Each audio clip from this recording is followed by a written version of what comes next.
വിശദമായ റിപ്പോർട്ടുകളിലേക്ക്. ബീഹാറിലെ മഹാസഖ്യം തകർന്നു. മുഖ്യമന്ത്രി നിതീഷ് കുമാർ രാജിവെച്ചു. അഴിമതി കേസിൽ പ്രതിയായ ഉപമുഖ്യമന്ത്രിയും ലാലു പ്രസാദ് യാദവിന്റെ പുത്രനുമായ തേജസ്വി യാദവ് രാജിവെക്കാൻ തയ്യാറാകാത്തതിനെ തുടർന്നാണ് നിതീഷ് കുമാർ രാജിവെച്ചത്. ബിജെപി പിന്തുണയോടെ നിതീഷ് കുമാർ നാളെ മുഖ്യമന്ത്രിയായി വീണ്ടും സത്യപ്രതിജ്ഞ ചെയ്യും.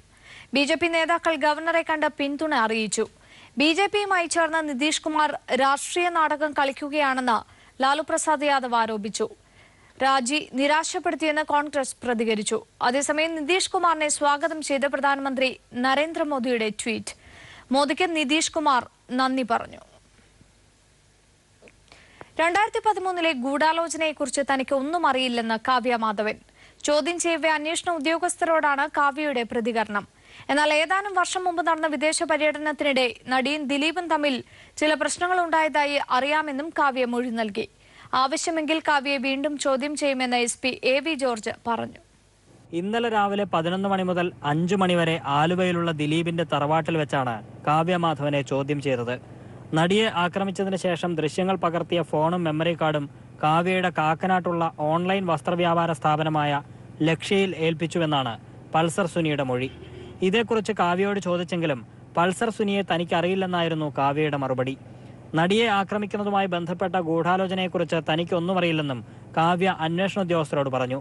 ദിലീപും മഞ്ജുവുമായും ഉണ്ടായിരുന്ന പ്രശ്നങ്ങളെക്കുറിച്ചും വിവാഹമോചനത്തെക്കുറിച്ചുമുള്ള ചോദ്യങ്ങളോടും കാവ്യ പ്രതികരിച്ചില്ല. എന്നാൽ ഏതാനും വർഷം മുൻപ് നടന്ന വിദേശ പര്യടനത്തിനിടെ നടിയും ദിലീപും തമ്മിൽ ചില പ്രശ്നങ്ങൾ ഉണ്ടായതായി അറിയാമെന്നും കാവ്യ മൊഴി നൽകി. ആവശ്യമെങ്കിൽ കാവ്യ മാധവനെ വീണ്ടും ചോദ്യം ചെയ്യുമെന്ന് റൂറൽ SP AV ജോർജ് പറഞ്ഞു. കാവ്യ മാധവനെ ചോദ്യം ചെയ്തിട്ടുണ്ട്, മൊഴി രേഖപ്പെടുത്തുന്ന ഇൻവെസ്റ്റിഗേഷൻ ടീം ചോദിച്ചിട്ടുണ്ട്. ഇനിയിപ്പോൾ ആരെങ്കിലും ആവശ്യമുണ്ടെങ്കിൽ വേറെ ആൾക്കാരെ നമ്മൾ ചോദ്യം ചെയ്യും. കേസിന്റെ ആവശ്യം കാവ്യയുടെ അമ്മ ശ്യാമളയെയും അന്വേഷണ സംഘം കഴിഞ്ഞ ദിവസം ചോദ്യം ചെയ്തു. ഇരുവരുടെയും മൊഴി അന്വേഷണ സംഘം വിശദമായി പരിശോധിച്ചു വരികയാണ്. മൊഴിയിൽ വൈരുദ്ധ്യം കണ്ടെത്തിയാൽ വീണ്ടും ചോദ്യം ചെയ്ത ശേഷം നിർണായക നടപടിയിലേക്ക് കടക്കാനാണ് അന്വേഷണ സംഘത്തിന്റെ തീരുമാനം. News bureau, Kochi. ദിലീപും കാവ്യയുമായി അടുത്ത സൗഹൃദമുള്ള യുവനടിയെ പോലീസ് ഉടൻ ചോദ്യം ചെയ്യും. നടി ആക്രമണത്തിനിരയായ സംഭവത്തിന് ശേഷം ഈ യുവനടിയുടെ അക്കൗണ്ടിലേക്ക് വൻതുക നിക്ഷേപിച്ചതായി കണ്ടെത്തുകയും ചെയ്തു. ദിലീപിന്റേതെന്ന് പോലീസ് സംശയിക്കുന്ന ബിനാമി അക്കൗണ്ടിൽ നിന്നാണ് പണം അയച്ചതെന്നും കണ്ടെത്തി. കാവ്യ ഇന്നലെ ചോദ്യം ചെയ്തതിൽ ഇത് സംബന്ധിച്ച ചില നിർണായക വിവരങ്ങളും പോലീസിന് ലഭിച്ചു. യുവനടിയുടെ സംശയകരമായ ചില സാമ്പത്തിക ഇടപാടുകൾ പോലീസ് നിരീക്ഷണത്തിലായിരുന്നു. നടി ആക്രമിക്കപ്പെട്ട ശേഷം ഈ യുവനടിയുടെ അക്കൗണ്ടിലേക്ക് കോടികൾ നിക്ഷേപിച്ചതായി കണ്ടെത്തി. ദിലീപിന്റെ ബിനാമി അക്കൗണ്ട് എന്ന് പോലീസ് സംശയിക്കുന്ന അക്കൗണ്ടിൽ നിന്നാണ് പണം നിക്ഷേപിക്കുന്നതെന്നും കണ്ടെത്തിയിരുന്നു. ഈ സാഹചര്യത്തിലാണ് യുവനടിയെ ചോദ്യം ചെയ്യാൻ പോലീസ് തീരുമാനിച്ചത്. ഈ നടിയും ദിലീപും കാവ്യയും അടുത്ത സുഹൃത്തുക്കളാണ്.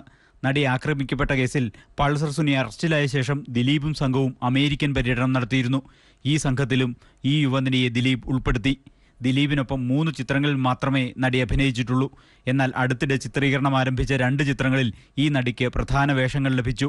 ദിലീപിന്റെ അറസ്റ്റോടെ ഈ 2 ചിത്രങ്ങളുടെയും ചിത്രീകരണം മുടങ്ങിയിരിക്കുകയാണ്. പൾസർ സുനിയുടെ കത്തിൽ പരാമർശിക്കുന്ന ചിത്രമായ സൗണ്ട് തോമയിലും ഈ നടി പ്രധാന വേഷത്തിൽ എത്തിയിരുന്നു. പോലീസ് ഗൗരവത്തോടെ കാണുന്ന മറ്റൊരു കാര്യം ഈ നടിയും കാവ്യയും തമ്മിൽ അടുത്തിടെ നടത്തിയ ഒരു രഹസ്യ കൂടിക്കാഴ്ചയാണ്. ദിലീപ് അറസ്റ്റിലായതിനു ശേഷം മൂകാംബികയിൽ വെച്ചായിരുന്നു ആ കൂടിക്കാഴ്ച. ഇക്കാര്യങ്ങളെല്ലാം ചോദ്യം ചെയ്യലിൽ യുവനടി വിശദീകരിക്കേണ്ടി വരും. പ്രധാനമായും അസ്വാഭാവികമായ രീതിയിൽ അക്കൗണ്ടിലെത്തിയ പണത്തെക്കുറിച്ചാവും നടിക്ക് വിശദീകരിക്കേണ്ടി വരിക. പോലീസ് സ്റ്റേഷനിലേക്കോ പോലീസ് ക്ലബിലേക്കോ വിളിച്ചു വരുത്താതെ മറ്റെവിടെയെങ്കിലും വെച്ച് രഹസ്യമായി മൊഴിയെടുക്കാനാണ് തീരുമാനം. News bureau, Kochi. വടക്കൻ പറവൂരിലെ കരുമാലൂരിൽ ദിലീപ് കയ്യേറിയെന്ന് ആരോപിക്കുന്ന ഭൂമി നാളെ അളക്കും. പറവൂർ തഹസിൽദാരുടെ നേതൃത്വത്തിലാണ് ഭൂമി അളന്ന് തിട്ടപ്പെടുത്തുക. സ്ത്രീപീഡന കേസിൽ അറസ്റ്റിലായ കോവള MLA M വിൻസെന്റിന്റെ ജാമ്യാപേക്ഷ കോടതി തള്ളി. നെയ്യാറ്റിൻകര ജുഡീഷ്യൽ മജിസ്ട്രേറ്റ് കോടതിയാണ് ജാമ്യാപേക്ഷ തള്ളിയത്.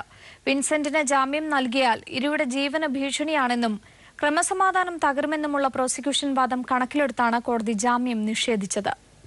എന്നാൽ വിധിക്കെതിരെ ജില്ലാ സെഷൻസ് കോടതിയെ സമീപിക്കുമെന്ന് വിൻസെന്റിന്റെ അഭിഭാഷക അറിയിച്ചു. കൊച്ചിയിൽ നടി ആക്രമിക്കപ്പെട്ട സംഭവത്തിൽ തന്റെ പേര് വലിച്ചിഴയ്ക്കുന്നതിനെതിരെ രൂക്ഷ പ്രതികരണവുമായി യുവനടി നമിത പ്രമോദ് രംഗത്ത്. തന്റെ അക്കൗണ്ടിലേക്ക് പണം എത്തിയിട്ടില്ലെന്ന് നമിത പ്രമോദ്. ദിലീപിന്റെ അടുത്ത സുഹൃത്തായ യുവനടിയുടെ അക്കൗണ്ടിലേക്ക് ബിനാമി അക്കൗണ്ടിൽ നിന്ന് പണം എത്തിയെന്ന വാർത്തയോടായിരുന്നു നമിതയുടെ പ്രതികരണം. അന്വേഷണത്തിന്റെ പരിധിയിൽ വരുന്ന ഒരു അക്കൗണ്ടും തന്റെ പേരിലില്ലെന്നും വ്യാജ വാർത്തകൾ പടച്ചുവിടുന്നവർ അതിനിരയാവുന്നവരുടെ അവസ്ഥ കൂടി മനസ്സിലാക്കണമെന്നും നമിത വ്യക്തമാക്കി. ഫേസ്ബുക്ക് പേജിലൂടെയായിരുന്നു നമിതയുടെ പ്രതികരണം. തിരികെ വാർത്തകളിലേക്ക്. ഗോരക്ഷയുടെ പേരിൽ ഉൾപ്പെടെ അക്രമം നടത്തുന്ന സ്വകാര്യ സേനകളെ നിരോധിക്കാൻ നിയമനിർമ്മാണം വേണമെന്ന് CPIM. GST സാധാരണ ജനങ്ങളുടെ മേൽ അധിക ഭാരം അടിച്ചേൽപ്പിക്കുന്നതാണെന്നും ദില്ലിയിൽ ചേർന്ന CPIM കേന്ദ്ര കമ്മിറ്റി വിലയിരുത്തി. കേന്ദ്ര സർക്കാർ നയങ്ങൾക്കും വർഗീയതയ്ക്കുമെതിരെ രാജ്യവ്യാപക പ്രക്ഷോഭം ശക്തിപ്പെടുത്തും. 22ാം പാർട്ടി കോൺഗ്രസ് ഏപ്രിൽ മാസത്തിൽ ഹൈദരാബാദിൽ ചേരാനും കേന്ദ്ര കമ്മിറ്റി തീരുമാനിച്ചു. 2 ടൈം പൂർത്തിയായ സാഹചര്യത്തിൽ ഇനി രാജ്യസഭയിലേക്ക് മത്സരിക്കേണ്ട എന്നതാണ് പാർട്ടി തീരുമാനമെന്ന് സീതാറാം യെച്ചൂരി വ്യക്തമാക്കി.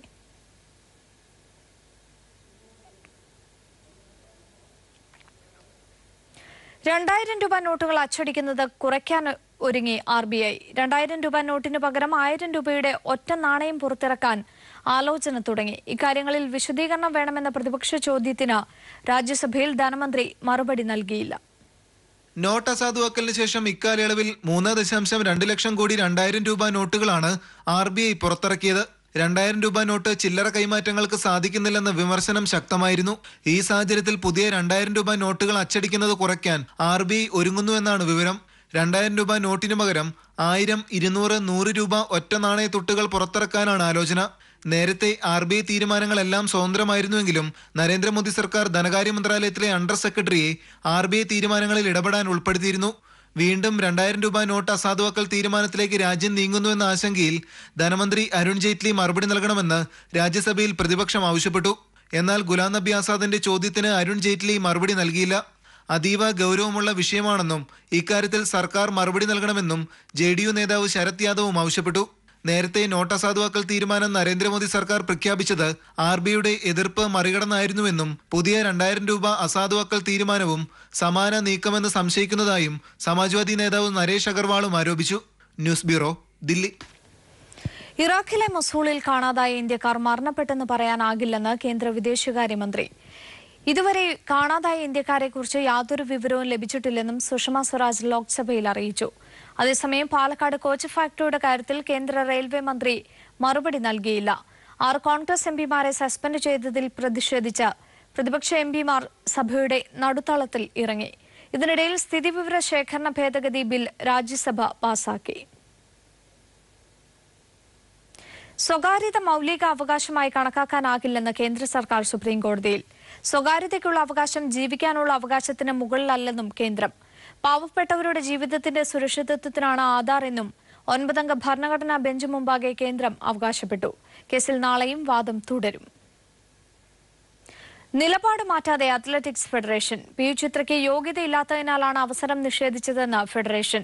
സ്പോർട്സ് അതോറിറ്റി ഓഫ് ഇന്ത്യക്ക് നൽകിയ മറുപടിയിലാണ് ഫെഡറേഷന്റെ വിശദീകരണം. അത്ലറ്റിക്സ് ഫെഡറേഷൻ കനിഞ്ഞാൽ ഇപ്പോഴും ചിത്രയ്ക്ക് അവസരം ലഭിക്കും. എന്നാൽ നിലപാടിൽ മാറ്റമില്ലെന്ന് അറിയിച്ചതോടെ ചിത്രയുടെ സാധ്യത വീണ്ടും പ്രതിസന്ധിയിലായി. PU ചിത്രയെ ഒഴിവാക്കിയതിൽ പങ്കില്ലെന്ന് PT ഉഷ. സെലക്ഷൻ കിട്ടാത്തതിൽ ദുഃഖമുണ്ടെന്നും സെലക്ഷൻ കമ്മിറ്റിയിൽ താൻ അംഗമല്ലെന്നും വിവാദമല്ല വിജയമാണ് ആഘോഷിക്കേണ്ടതെന്നും PT ഉഷ പറഞ്ഞു. ചിത്രയടക്കം ഒഴിവാക്കപ്പെട്ട 3 പേരും മീറ്റിൽ എന്നായിരുന്നു തന്റെ അഭിപ്രായം. എന്നാൽ ഏഷ്യൻ മീറ്റിന് ശേഷം നടന്ന ഗുണ്ടൂരിലെ മത്സരത്തിൽ ചിത്ര പരാജയപ്പെട്ടു. ക്വാളിഫിക്കേഷൻ മാർക്കിനടുത്തെത്താൻ ഏഷ്യൻ മീറ്റിലും സാധിച്ചിട്ടില്ല. സ്ഥിരതയില്ലാത്ത പ്രകടനം ചിത്രയ്ക്ക് തിരിച്ചടിയായി. അതാണ് സെലക്ഷൻ കമ്മിറ്റി പരിഗണിച്ചത്. താൻ ഒരിക്കലും സെലക്ഷൻ കമ്മിറ്റി അംഗമായിട്ടില്ലെന്നും ഇപ്പോൾ അത്ലറ്റിക് ഫെഡറേഷൻ യോഗങ്ങളിൽ പങ്കെടുക്കുന്നത് നിരീക്ഷക എന്ന നിലയിലാണെന്നും ഉഷ പറഞ്ഞു. വിവാദമല്ല വിജയമാണ് ആഘോഷിക്കേണ്ടത്. ഒരു ഒബ്സർവർ എന്നുള്ള നിലയിൽ ഒബ്സർവറിന്റെ മീറ്റിംഗ് അറ്റൻഡ് ചെയ്യാൻ പോയ അവസരത്തിൽ ഈ സെലക്ഷൻ കമ്മിറ്റിയുടെ ഒരു സൈഡിൽ ഞാനും ഇരുന്നിട്ടുണ്ട്. അത് ഇരുന്നത് എന്തിനാണെന്ന് വെച്ച് കഴിഞ്ഞാല് ഈ സെലക്ഷൻ കിട്ടിയ സെലക്റ്റഡ് ഈ നോംസിന്റെ ഉള്ളിൽ നിന്നിട്ട് സെലക്ഷൻ അർഹതപ്പെട്ട കുട്ടികളെ ആരെയും തടയുന്നുണ്ടെങ്കിൽ എനിക്ക് സംസാരിക്കാം എന്നുള്ളത് കൊണ്ട് ഒരു സൈഡിൽ ഞാൻ ഇരുന്നിട്ടുണ്ട് എന്നുള്ള സത്യമാണ്.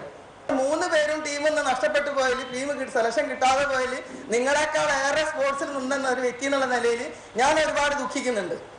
യോഗ്യതാ മാനദണ്ഡങ്ങളിൽ മാറ്റം വരുത്താൻ അത്ലറ്റിക് ഫെഡറേഷന് അധികാരമുണ്ട്. ടിൻഡുവിനടക്കം ഇത്തരം മാറ്റം കൊണ്ട് മത്സരങ്ങളിൽ നിന്ന് മാറി നിൽക്കേണ്ടി വന്നിട്ടുണ്ട്. എല്ലാ കുറ്റവും തന്റെ നിലയിലിടുന്ന അവസ്ഥ വേദനിപ്പിക്കുന്നതായും ഉഷ വികാരാധീനയായി പറഞ്ഞു. ഈ വിഷയത്തിൽ സംസ്ഥാന കായിക മന്ത്രി വരെ തെറ്റിദ്ധരിക്കപ്പെട്ടു. എന്താണ് സംഭവിച്ചതെന്ന് മന്ത്രിയോട് പറഞ്ഞതായും ഉഷ പറഞ്ഞു. എത്ര വിവാദമുണ്ടായാലും ലക്ഷ്യം നേടും വരെ കായിക രംഗത്ത് തുടരുമെന്നും PT ഉഷ വ്യക്തമാക്കി. News bureau, Kozhikode.